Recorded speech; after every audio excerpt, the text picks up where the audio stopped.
नमस्कार, मैं हूं पद्मजा जोशी। आप देख रहे हैं आज की अड़ी। दिल्ली चुनाव धीरे धीरे और करीब आता जा रहा है। एक नए हफ्ते की शुरुआत है। जाहिर सी बात है कि इस चुनाव में एक नया विवाद अब शुरू हो गया है। इस बीच काफी चुनावी सरगर्मी आज रही। आज 6 बड़ी गतिविधियां जो थी, कालकाजी सीट पर आम आदमी पार्टी की प्रत्याशी और सीएम आतिशी ने आज रोड शो किया। वो अपना पर्चा दाखिल करने वाली थी, अपना नॉमिनेशन फाइल करने वाली थी। अब वो आज तो नहीं हो पाया, कल होगा। इसी बीच सीलमपुर में आज राहुल गांधी रैली करने वाले हैं। वो कांग्रेस के कैंपेन की शुरुआत करने वाले हैं। इस रैली की थीम होगी जय बापू, जय संविधान, जय भीम। उधर बीजेपी के सीएम फेस के नाम को लेकर हो रही चर्चा को रमेश बिधूड़ी ने खारिज कर दिया। ये चर्चा शुरू ही अरविंद केजरीवाल ने की थी। पहले उन्होंने कहा कि परवेश वर्मा मुख्यमंत्री होंगे, फिर उन्होंने रमेश बिधूड़ी का नाम उछाला। शकूर बस्ती को लेकर के क्या वहां पर लैंड यूज चेंज किया गया? क्या एलजी ने उस फाइल पर साइन किया? क्या वहां से झुग्गी झोपड़ी वालों को हटा दिया जाएगा? ये भी जो घोषणा है ये अरविंद केजरीवाल ने की थी कि ये फैसला एलजी ने लिया है। इसको एलजी ने भी सिरे से खारिज कर दिया। उन्होंने कहा कि ये कोरा झूठ है। जाट नेताओं का एक डेलीगेशन जाकर के अरविंद केजरीवाल से मिला। वो पूरी चर्चा हो रही है कि जाटों को क्या ओबीसी लिस्ट में लाना चाहिए। लेकिन आज की सबसे बड़ी खबर और सबसे बड़ा विवाद वो शुरू कैसे हुआ?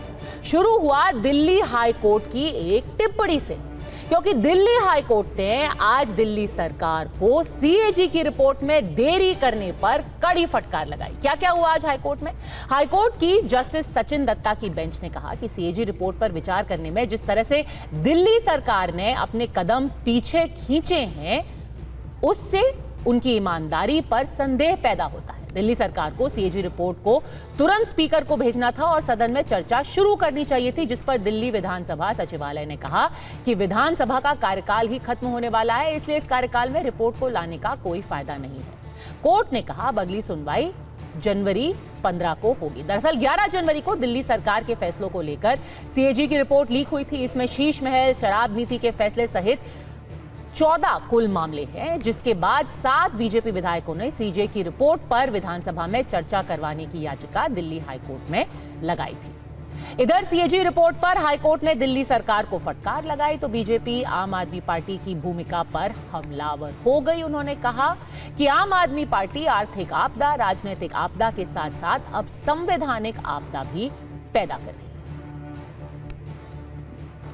चित्र बात है कि स्वघोषित कट्टर ईमानदार एक संवैधानिक व्यवस्था के द्वारा अपने सरकार के कार्यों की आर्थिक समीक्षा को न सिर्फ होने देते नहीं देते, नकारते हैं और सदन के पटल पर रखना नहीं चाहते हैं। यह बात और भी स्पष्ट हो जाती है कि दुर्भाग्यपूर्ण स्थिति सिर्फ विकास कार्यों में नहीं दिख रही, संवैधानिक व्यवस्था में भी अब यह दुर्भाग्यपूर्ण स्थिति दिखने लगी है। हम लोग तो बहुत पहले से कह रहे थे कि एक बहुत बड़ा घोटाला है और हम लोगों का ये कहना था कि 800 करोड़ का घोटाला है, लेकिन सीएजी की जो रिपोर्ट आई उसने तो कह दिया कि साहब सिर्फ 6 महीने में 2000 करोड़ का घोटाला हुआ। जो केजरीवाल ईमानदारी का नाटक करता था और कहता था कि सीएजी की रिपोर्ट भारत के संविधान से ज्यादा पवित्र है, इसमें जो लिखा जाता है वो सत्य है, उसी सीएजी रिपोर्ट ने उसको आज भ्रष्ट साबित किया। कैग रिपोर्ट को लेकर सवाल खड़े हो रहे हैं, बीजेपी उठा रही है। कोर्ट ने भी कह दिया कि देरी हो क्यों रही है आखिर? तो क्या इस रिपोर्ट को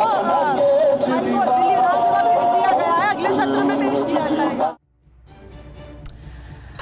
तो अड़ी में आज के प्रश्न है बिल्कुल सीधे। सीएजी रिपोर्ट का मुद्दा क्या आम आदमी पार्टी के गले की फांस बना है? क्या इस रिपोर्ट को छुपाने की कोशिश की गई है? हमारे साथ जुड़ गए हैं प्रदीप भंडारी, प्रवक्ता है भारतीय जनता पार्टी के, आलोक शर्मा, प्रवक्ता है कांग्रेस के, अवधेश कुमार वरिष्ठ पत्रकार हमारे साथ स्टूडियो में है, राजनीतिक विश्लेषक मीर मिश्रा हमारे साथ है। पर सबसे पहला सवाल आपसे, अनुराग ढांढा, प्रवक्ता आम आदमी पार्टी के। मैं ये भी कहना चाहूंगी कि दोनों हमारे जो मित्र हैं आज भारतीय जनता पार्टी और आम आदमी पार्टी के, वो हमारे कम्युनिटी के रहे हैं, पत्रकार रहे हैं पहले। तो चलिए शुरुआत आपसे कर लेती हूँ। अनुराग ढांढा, ये बताइए कि क्यों छुपा रहे हैं आप रिपोर्ट? मैं नहीं पूछ रही, दिल्ली हाईकोर्ट पूछ रहा है।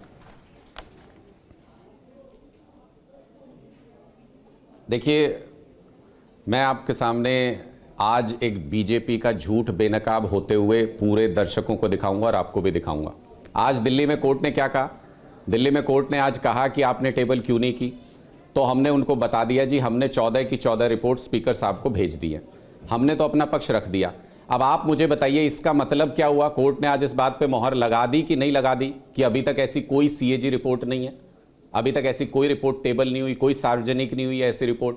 तो इसका मतलब भारतीय जनता पार्टी के हमारे साथी प्रदीप भंडारी जी भी पिछले इतने दिनों से ये रही सीएजी रिपोर्ट, ये रही सीएजी रिपोर्ट, तो फर्जी है इसका मतलब वो सारे डॉक्यूमेंट्स। इन्होंने अपनी तरफ से आंकड़े कुकड किए हैं कुछ भी, इसका मतलब ये झूठे कागज लेके, फर्जी कागज लेके घूम रहे हैं। तो सबसे पहले तो इस बात के ऊपर आज अगर ये सीएजी शब्द बोलें तो आपको इनको रोकना चाहिए कि अपने कागज जेब में रख लो, ये फर्जी कागज हैं। आप फर्जी रिपोर्ट लेकर के इतने दिनों से हंगामा मचा रहे थे।